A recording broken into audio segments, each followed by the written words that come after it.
O atleta não é só isso, né? Não é só o rendimento, não é só aquela máquina que todo mundo achava que era e ainda muita gente acha. E eu quero tentar trazer por esse lado um pouco mais pessoal, esse lado um pouco mais humano, das dificuldades que os atletas passam para conseguir render, para conseguir treinar, conseguir jogar. Gostaria de trazer um pouco mais para esse lado, para aproximar as pessoas um pouco mais do que o atleta como um todo, não só ali na mesa, né, não só ali de currículo, porque o atleta ele é muito mais que isso.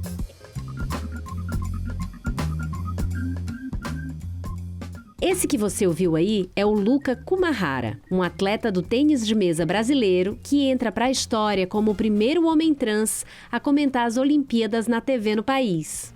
É ele o nosso entrevistado dessa edição. Eu sou Isabelle Moreira Lima e você está ouvindo o podcast da semana. A competição de atletas trans nas Olimpíadas é um dos temas mais polêmicos hoje que a gente tem no esporte. O Luca fez história no tênis de mesa feminino e participou de 3 Olimpíadas como atleta. Hoje, ele compete na modalidade masculina e participa da transmissão dos Jogos Olímpicos como comentarista. Nessa entrevista, ele fala um pouco sobre por que acha que a divisão dos esportes de forma binária não é a ideal. Fala também sobre como tem sido a experiência como atleta trans e adianta um pouco pra gente o que ele está imaginando que vai trazer de diferente para a cobertura das Olimpíadas de Paris. Ouve aí meu papo com ele.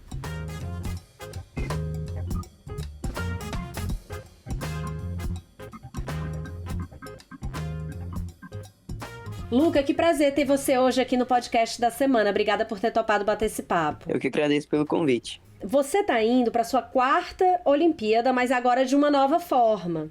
Não na competição, mas como comentarista. Eu queria saber como é que isso aconteceu para você, como chegou o convite, como você encarou e como é que está a sua expectativa para a estreia, né? Bom, isso aconteceu no final do ano passado, né, quando entraram em contato comigo para me convidar para ser um dos comentaristas do tênis de mesa de Paris 2024. E a primeiro momento, confesso que eu até chegou a passar pela minha cabeça recusar o convite, porque eu achei que ia ser um desafio que talvez eu não daria conta, assim. O tênis de mesa é um esporte muito difícil de comentar pela velocidade, né? Os pontos são muito rápidos, não dá para você fazer comentários ali durante o ponto, tem que ser entre um ponto e outro. E eu acho que é um esporte muito complexo, então você comentar para pessoas que nunca jogaram é muito diferente de você comentar para pessoas que já jogam. Bem difícil, assim, de você achar, acho que, comentários relevantes para fazer. E aí eu fiquei com bastante receio nesse primeiro momento, mas depois eu digeri a informação e pensei que seria uma oportunidade legal, assim, viver essa experiência também. Foi isso, deu esse medo no começo, eu ainda tô, né, ainda não sei como é que vai ser bem diferente para mim, mas vamos topei o desafio, né, e vamos ver como é que vai ser. Que curioso isso que você falou, que é diferente comentar para quem, né, já é familiar com o esporte e quem não é. Você começou a ouvir, sei lá, assistiu outras partidas antigas para ouvir como é que os comentaristas falam? Você fez algum tipo de treinamento ou você vai meio na emoção da hora? Como você acha que você vai fazer? Então, eu ainda não fiz isso, eu acho que uma coisa que eu pensei em fazer é estudar mais a vida, assim, um pouco mais pro lado pessoal também dos jogadores. Eu vou receber a escala no dia anterior, né, dos jogos que eu vou comentar, dar talvez um tempinho de eu buscar essas informações, para sair um pouco só do rendimento, de números, de resultados. É uma coisa que eu sempre senti falta, assim, no meio da mídia, né, em relação ao esporte. Os atletas, eu acho que tem melhorado bastante essa visão das pessoas em relação aos atletas que são vistos só como máquinas, né? A gente tem falado aí, eu acho que principalmente depois da Simone Biles, falar sobre saúde mental, veio bastante esse assunto, sobre a saúde mental dos atletas e o atleta não é só isso, né? Não é só o rendimento, não é só aquela máquina que todo mundo achava que era e ainda muita gente acha. E eu quero tentar trazer por esse lado um pouco mais pessoal, desse lado um pouco mais humano, das dificuldades que os atletas passam, porque como a gente viaja muito para competições e treinamentos, as pessoas acham que é mil maravilhas, né? Que a gente está viajando só o tempo todo e não fazem ideia das dificuldades que a gente passa para conseguir render, para conseguir treinar, conseguir jogar. Então, eu acho que eu gostaria de trazer um pouco mais para esse lado, para aproximar as pessoas um pouco mais do que o atleta como um todo, não só ali na mesa, né, não só ali de currículo, porque o atleta ele é muito mais que isso, e eu acho que a gente precisa mais dessa visão em relação aos atletas para entender e as pessoas compreenderem mais o que, que é realmente, sabe? E vai ser difícil, né? Porque são poucos segundos ali, eu não sei como que vai ser, se vai ser possível isso ou não, mas é um dos meus objetivos, assim, como comentarista dessa vez, das Olimpíadas. Você também é o primeiro homem trans a comentar na TV Globo, né? Como é que você sente esse pioneirismo? A princípio, eu não. Eu acho que é sempre difícil mensurar a questão da representatividade, né, nesse sentido. Mas, por exemplo, agora eu tô jogando futsal num time de homens trans do ABC Paulista e tenho tido mais contato com pessoas trans agora, mais recentemente.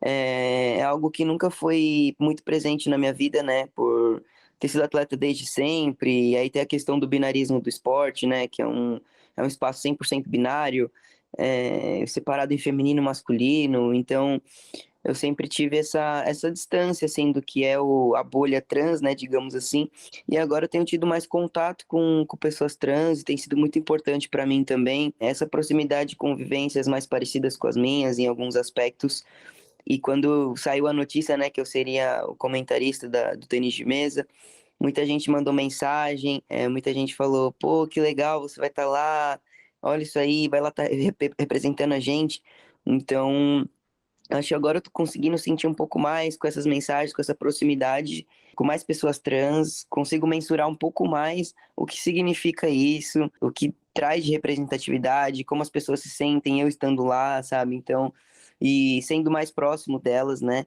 Eu acho que eu vou entendendo cada vez mais o que que é essa representatividade. E você falou das histórias pessoais dos atletas, né? Que você quer trazer isso um pouco nos comentários.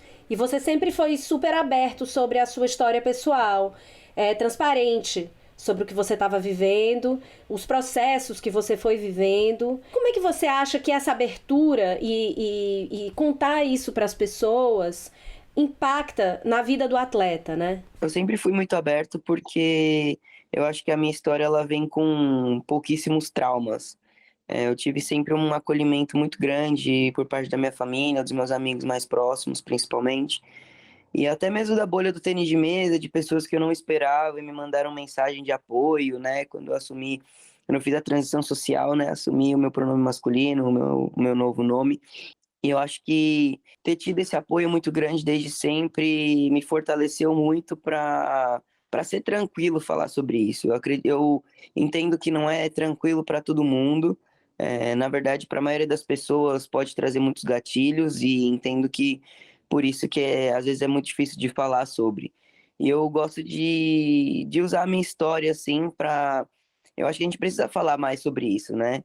E principalmente dentro do esporte. E como para mim é muito tranquilo, eu acho que é uma oportunidade, um privilégio que eu tenho e que eu gosto de usar ele de uma forma positiva. Eu acredito que a gente precisa, a gente falando mais sobre isso, a gente traz esse contato para mais perto, aproxima as pessoas que têm preconceito, que são transfóbicas e tendo esse contato, às vezes as pessoas percebem que não é aquilo que elas pensavam e começa a quebrar algumas barreiras, alguns preconceitos aos poucos e como para mim é tranquilo, eu acho que eu gosto de falar sobre isso por conta disso, sabe? Não é para mim abrir, mas acho que é para aproximar mais as pessoas do assunto. E eu acho que, como eu falei, o atleta ele é muito mais do que só o atleta ali na mesa, o rendimento. E a partir do momento que as pessoas começam a entender isso, eu acho que a gente começa a quebrar um pouco aquela questão do especialista de Instagram, sabe? A gente vê hoje em dia que tem as redes sociais, né, e o celular na mão de todo mundo praticamente, a gente vê aquele monte de gente que não entende nada do assunto e quer ficar palpitando, quer ficar criticando o resultado, e nem sabe se o atleta acabou de passar por uma lesão, se o atleta nunca teve apoio, paga tudo do bolso. As pessoas acham que as confederações pagam tudo para os atletas, que a gente tem tudo na mão, que é tudo pago, e mal sabem que muitas vezes a gente está gastando ali nosso bolso atleta 100% para competir, para pagar conta, assim, contas relativas ao desempenho, né, ao rendimento. claro que o Bolsa Atleta ele é feito para isso, para investir no esporte, mas muitas vezes o atleta ele só tem essa fonte de renda. Então como é que faz para pagar a conta, sabe? Então as pessoas muitas vezes não fazem nem ideia de que isso acontece assim na vida do atleta, e eu acho que isso é importante, sabe? As pessoas entenderem um pouco mais sobre os bastidores, e não é todo mundo que está aberto a falar sobre isso, né? Então como para mim é muito tranquilo, até mesmo em relação a isso, eu acho que eu posso usar essa oportunidade para trazer essa proximidade. E na sua avaliação, como é que são as regras das Olimpíadas para atletas transgêneros? Você acha que eles são bem acolhidos ou ainda tem muito a ser feito? Eu acho que é um assunto que a gente está muito longe ainda de chegar a uma conclusão. Na verdade, eu acho que o que a gente tem que questionar não é nem isso. Eu acho que a questão da separação, da divisão de categorias feminina e masculina. Eu acredito que a discussão ela tem que ser na raiz do problema.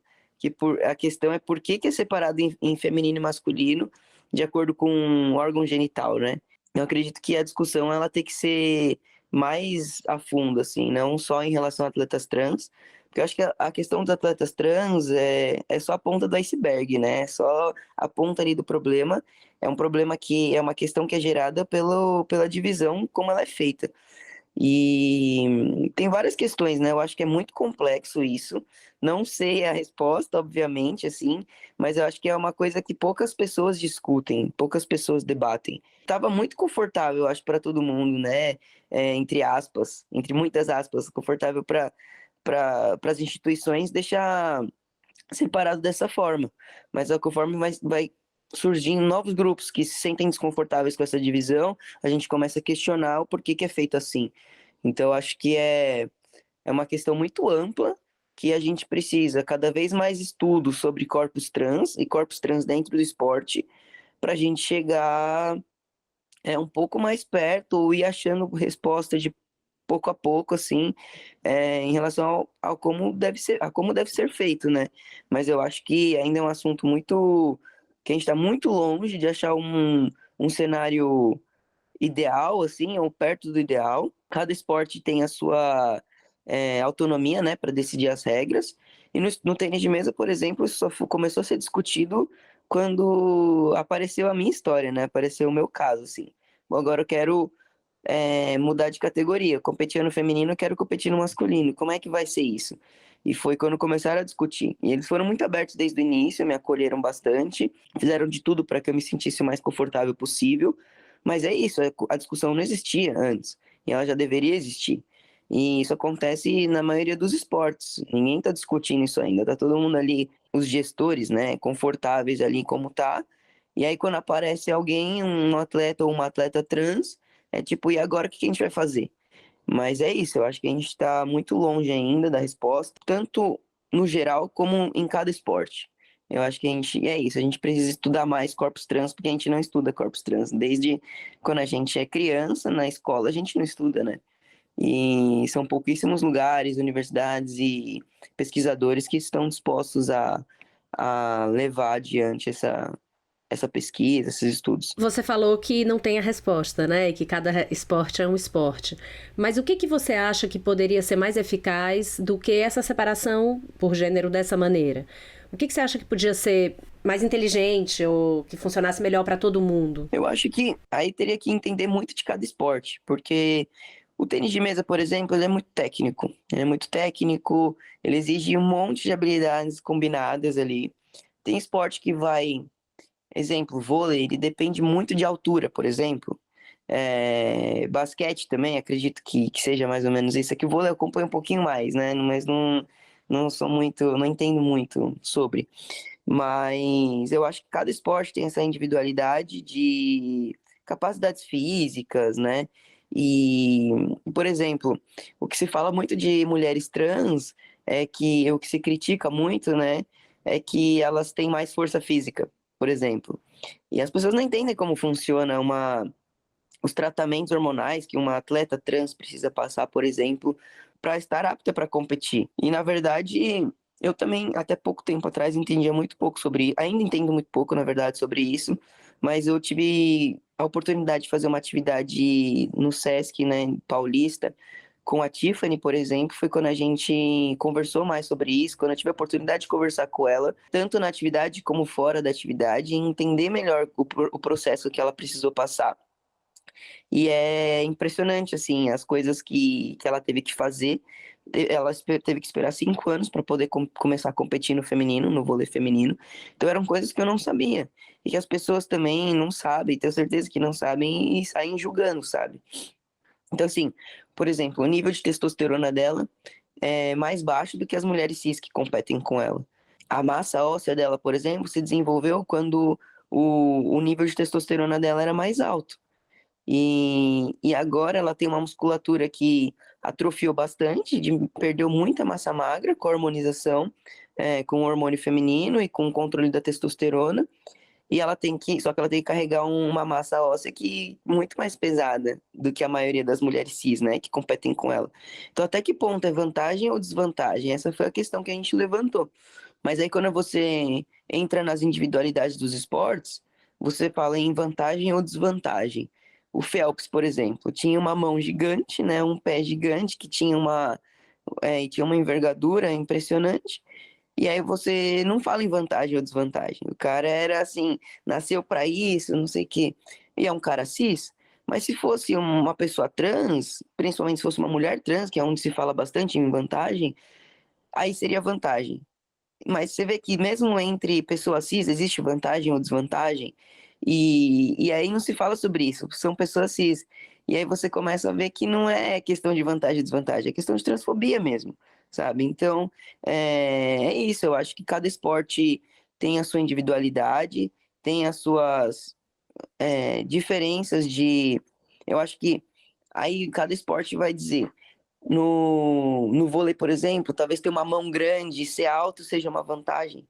Então, nesse esporte, talvez pode ser separado por altura ou tamanho de mão, não sei, né? Eu acho que é muito, é muito complexa a discussão, sabe? Mas como a gente vai separar de forma justa, eu acho que justo mesmo vai ser muito difícil, porque senão a gente vai ter 5 pessoas em cada categoria, vai ter que criar 100 categorias para a gente competir. Mas eu acho que por órgão genital não é a melhor forma, sabe? E como é que tá agora, então, a sua vida de atleta? Minha vida de atleta, ela tem oscilado de uma forma que eu não gostaria, que eu não estava esperando. Eu acho que eu tenho passado por mudanças físicas, por algumas dores que acabaram sendo geradas por conta da mudança de musculatura mesmo. Tive algumas questões com tendões, assim, que acabaram quebrando um pouco o meu ritmo de treino, né? E me desanimando de alguma forma, assim, eu tava no ritmo, daí uma dor, aí tem que diminuir o ritmo de treino ou parar por uns dias, umas semanas, então acabou quebrando um pouco, assim, meu ritmo, minha frequência de treino, me fazendo questionar, assim, algumas coisas, né, mas eu sei também que acabou de passar, ó, passou um ano e pouquinho que eu comecei a harmonizar, que eu fiz essa transição para categoria masculina, faz menos tempo ainda que eu comecei a competir, né, porque demorou alguns meses para eu começar a competir, e a falta de campeonatos também, que agora eu tenho competido menos, né, comparado com antes que eu tinha campeonato toda semana. Eu acho que é uma mudança brusca na minha vida para conseguir manter a motivação, né? Porque antes era uma coisa muito presente na minha vida, as competições. E acaba sendo um pouco mais fácil de você, sei lá, jogar um campeonato mal e estar frustrado. Não tem muito tempo para ficar pensando, já tem outro campeonato, já tem um novo objetivo. E agora que eu tenho competido menos, tem sido um desafio para mim, assim, conseguir manter a motivação. E aí eu fiz a cirurgia, né, a mamoplastia masculinizadora em março. Então não tô 100% ainda da mobilidade, do peitoral, ainda sinto um pouquinho de dor, mas a dor é normal, então é um pouco mais tranquilo. Mas a falta de mobilidade acaba mudando um pouco o gestual da minha técnica na mesa, né? E acaba alterando algumas coisas, né? Porque o tênis de mesa, como eu falei, ele é muito preciso, muita precisão ali, então qualquer mudançazinha no corpo às vezes você sente. Mas é isso, eu tenho lidado com algumas frustrações assim, no âmbito profissional, né, ali na mesa, às vezes com uma dificuldade de desempenhar o meu, o meu melhor, assim, de manter a motivação. E por outro lado, tenho me realizado muito no lado pessoal, que era algo que eu queria muito e que é minha prioridade no momento, né? Então é difícil ter os dois ao mesmo tempo e acho que o que eu queria mesmo está acontecendo e no tênis de mesa, como rendimento como atleta, eu tenho que ter um pouco mais de paciência. Luca, e como foi depois da cirurgia? Já competi, né? Eu fiz a minha estreia internacional depois da cirurgia. Foi bem apertado, inclusive, o tempo, mas foi um torneio internacional que teve aqui no Brasil, no Rio de Janeiro. E aí foi minha estreia no masculino em cenário internacional, né? E foi logo depois, assim, foi tipo 2 meses e meio depois da cirurgia. Foi quase 3 meses depois da cirurgia, então foi bem apertado. Ainda tive uma complicaçãozinha na cicatrização, que acabou atrasando um pouquinho, a minha volta aos treinos. E foi bem apertado, assim, mas eu tinha me inscrito já, ia competir de qualquer forma. E consegui jogar lá, um pouco longe do que seria o ideal, mas consegui jogar. E me conta uma coisa, agora voltando usando o seu chapéu de comentarista. Nas Olimpíadas a gente tem chances reais de medalha no tênis de mesa com o Hugo Calderano, né, que é o 6º colocado no ranking mundial. Como é que você tá vendo a disputa? Quem são os nossos principais concorrentes? Quais são os países que a gente tem que estar de olho? O que você tá vislumbrando aí pro cenário do tênis de mesa? Eu acho que não só o Hugo, como falando obviamente de Brasil, né? Seria o Hugo, mas não só o Hugo, como outros jogadores que têm se destacado no cenário internacional, têm conseguido ganhar de jogadores chineses, que era algo bem raro de se ver antes. E isso tem acontecido com mais frequência nesse último ciclo olímpico. Então a gente vê os jogadores chineses perdendo muito mais do que perdiam antes. Então, eu acho que é um cenário bem mais amplo nesses Jogos Olímpicos e acaba sendo bem legal, acho que para o tênis de mesa, porque para mim, particularmente, acredito que para a maioria das pessoas é muito chato ver uma final sempre chinesa. E é muito chato você acompanhar um campeonato sabendo que a final vão ser 2 chineses e 2 chinesas e que vai estar todo mundo brigando, os principais jogadores ali, pelo bronze. No feminino, a gente tem uma chance maior do que dos outros ciclos também, de uma chinesa perder, só que é muito mais difícil do que no masculino. No masculino tem acontecido bem mais, assim, dos chineses perderem. E o Hugo vem com uma chance real ali, já ganhou dos principais jogadores da China e de todo o resto dos jogadores que estão ali nos principais jogadores mais fortes do ranking mundial. E já está há muito tempo consolidado ali no top 10, né? E o Hugo, acho que tá numa fase agora muito boa também, que vem de bons resultados nessas últimas semanas, nos últimos meses. E os principais adversários acho que seriam os franceses, que vão jogar em casa. Eu não sei se vai ser bom ou vai ser ruim para eles, porque são jogadores jovens da França, mas que já têm resultados muito bons, assim. Nos poucos últimos, não sei lá, 1, 2 anos, apesar de ser muito jovens, eles já vêm com resultados muito bons. E eu não sei o quanto a idade vai pesar para eles, assim, né? De serem jovens ainda, jogando uma Olimpíada em casa. Não sei se vai ser muito estressante ou se eles vão conseguir levar isso para o lado positivo. Os alemães também, bom, a Alemanha é um país com muita tradição no tênis de mesa, tem uma equipe muito forte sempre. E, e a Ásia no geral, né? A Ásia, acho que, sei lá, a Índia tem jogadores que tem um estilo muito próprio deles, assim. Tem a Coreia do Sul, que vem com uma equipe sempre forte também. Japão, que tem uma tradição também muito, muito forte no tênis de mesa.